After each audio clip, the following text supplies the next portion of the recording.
Lack of rain, heat waves, and a critical drop in groundwater levels threatened of imposing even stricter restrictions on water use in many European countries.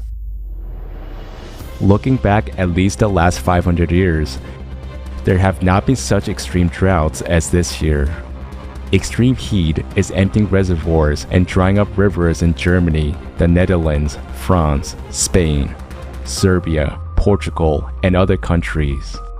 The so-called hydrological landmarks, popularly known as hungry stones, have become visible on shallow rivers. For example, at the bottom of the Elbe, which originates in the Czech Republic and flows through Germany, a centuries-old boulder appeared on which the inscription in German, "If you see me, then weep," is clearly visible. The inscriptions on the stones list the driest years in history, as well as inscriptions that warn of the dire consequences of drought. 2/3 of France's regions have declared an agro-industrial crisis. For most rivers, lakes, and ponds, the situation is critical. The country's longest and most full-flowing river, the Loire, has completely dried up in some sections. Residents of Orleans can easily pass it by the shallow riverbed. In Toulouse, you can wade across the Garonne, and the flow rate of the Rhône is 40 to 50% lower than before. The river water is now much warmer than usual and can no longer cool the reactors of nuclear power plants. Energy companies are forced to stop or noticeably reduce the capacity of nuclear units. Since August 12th, 93 departments in France have imposed various restrictions on the use of water, for a violation of which a fine of up to 1,500 euros is imposed. In almost 100 localities, the pipes are empty or the water is considered unsafe. Local authorities urge people to save it in every way possible. Against this background, the decision of the authorities to make an exception for watering golf courses seem incomprehensible, which begs the question, is everything okay with the current format of society? In the departments where the highest red level of danger is declared, water is allowed only for cooking, health needs, and to extinguish fires.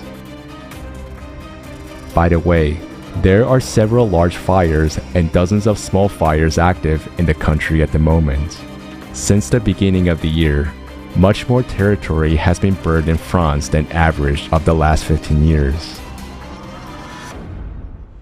In neighboring Spain, uncontrolled wildfires also continue to rage, and the total water supply in the country's reservoir has dropped to a historic low of 39%. In Italy, the largest lake of Garda has swallowed to historic levels, and due to the drying up of the Po River, a state of emergency was declared in the northern regions. Several municipalities have already announced water rationing. Residents of Great Britain are also urged to use water only for urgent needs, as more than half the country is experiencing an unprecedented drought.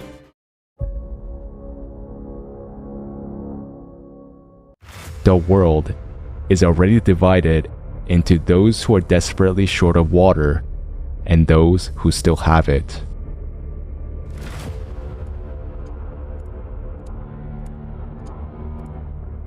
According to UN data, humanity needs to wake up to the impending water crisis.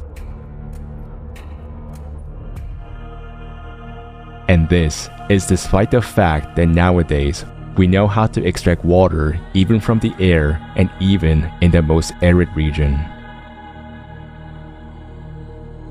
To learn more about the technologies at hand, watch the forum. Global Crisis. We are people. We want to live.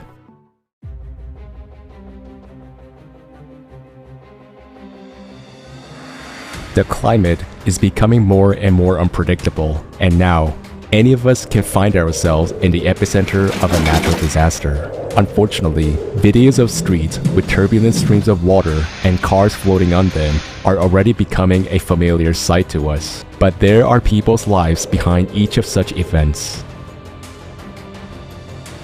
North and South America. On August 13, 2022, in the Mexican border town of Nogales, Residents were taken by surprise by a sudden blow of a natural disaster. Stormy water flows claimed several human lives. Local residents consider the storm the strongest in recent years. Prolonged downpours have also caused massive flooding in the state of Barinas and other parts of Venezuela. There were many houses and roads in the flood zone. Asia, on August 13th, deadly floods hit Afghanistan after heavy rains. More than 30 people died. The main blow fell on the province of Parwan. More than 60,000 hectares of farmland went underwater, further aggravating the humanitarian crisis in the country. On the same day, in Sichuan province, China, the bed of a dried-up river in which tourists camped was filled with water in a matter of minutes. Rushing torrents carried away people who were taken by surprise. 2 days earlier, residents of Shaanxi province suffered from the most powerful rains this year. Unfortunately, people died here too. Eyewitnesses of what is happening say that they have never seen such a strong flood in their lives. On August 13th, rain caused by Tropical Storm Mulan caused a dam on the Myanmar-Thai border to burst. Several cities were underwater.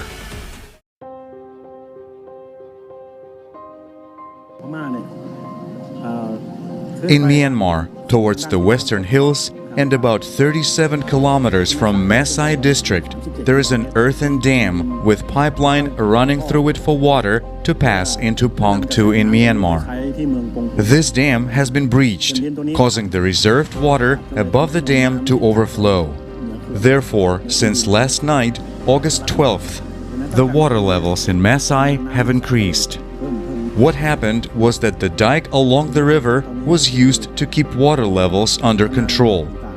It was breached and water overflowed into the streets and people's homes.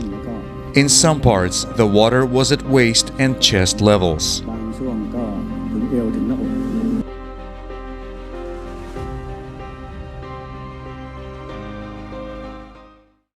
A day earlier, the same storm passed through the northern regions of Vietnam. Unfortunately, there are dead and missing. There are already some effective technologies that can help save people in emergencies. For example, a rescue drone that can be used regardless of weather conditions. Thanks to a multitude of sensors, it finds survivors very quickly. A vehicle with an autopilot can detect debris underwater during flooding, help people get out of the water, and it can deliver supplies. A snake robot and a crawler robot can detect gas leaks, and owing to built-in microphones and speakers, it can help communicate with survivors in hard-to-reach places. Developed together with NASA, Finder technology can detect breathing and heartbeat in 1 minute, even through 9 meters of concrete, and it can help find up to 5 people at once. The multi-purpose complex Voskhod is a unique development which has no equivalent in the sphere of emergency management as it is capable of calculating the required number of rescuers and equipment, determining the required amount of funding for a rescue operation, victim support, and recovery work. A unified rescue service is the real way out in the face of growing cataclysms, and we can create it in the format of a creative society.